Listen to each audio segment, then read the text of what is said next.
อ๋อครับในช่วงตั้งเสียในเขาเนาะก็ในก็มาทบกันตั้งเขามาถึงแท่งในเขาเนาะอันนั้นสุดแต่ย้อนหาพี่น้องเขาตัวจอยเมียกปัน follow เลย subscribe อันเป็นหิงลำนั้นนั่นคือพี่น้องเขาสร้างเพื่ออะไรหันวิดีโอนักคลิปตั้นนั่นในเขาเนาะที่สามารถก็เล็กกว้างอำเดียวในเขาเนาะปีเสวะตายเอาลูกกำนะ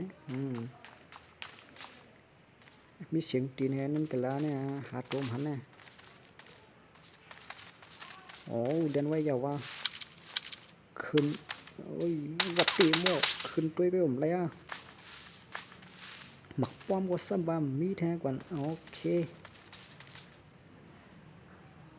กูฮูล่านั่นนะยามมันย่ำตั้งไรอย่างที่ข้างกวัดจูนเอากว้างว่ามาเลยกว้างฮะเอามาเลยกว้างฮะ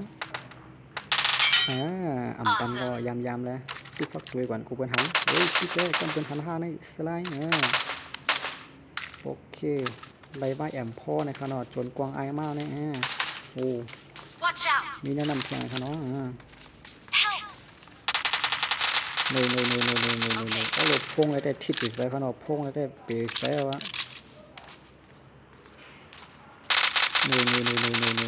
ยี่ปวดก็อมไปยี่ตุนโลก็ผมง่ายตัวมั้ง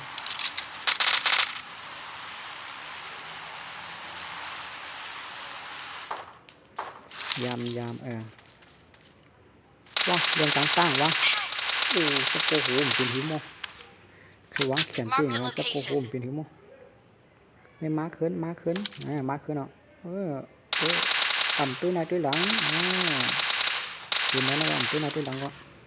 โอเคมาแทงต้อยนะคะเนาะมาเผียวกันแน่ไม่ได้มันมีกันแล้วยื้อห้ามากันแน่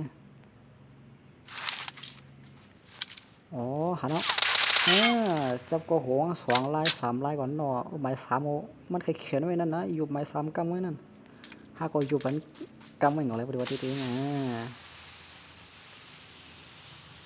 Thank you.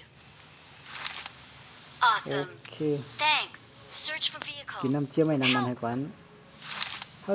จากจอยเยอะเว้ยมันจะหมาย3นี่ยังบ่ทันการหาเลยบ้าง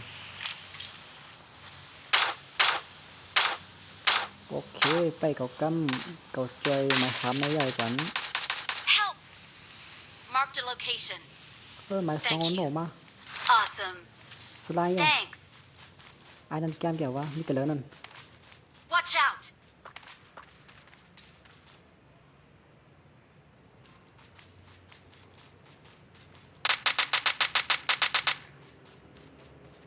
โอ้สมบูรณ์กวนหรอวะ Search for vehicles. โอ้นั่นนะโอเคเรียบร้อยในคณะพี่น้องเขา Thanks. กำไรก็คือไปใส่ Victory belongs to us. We're the best. อย่าไปลืมติดตามเลยปันแห้งเขาไว้ใหญ่ๆน้ำในเขาหน่อยกำไรก็มักกาเรียนในเขาไม่ได้มักกาปุ๊บเป้ได้เกี่ยวไปใส่นะหลายวันหนาผมเป้นะ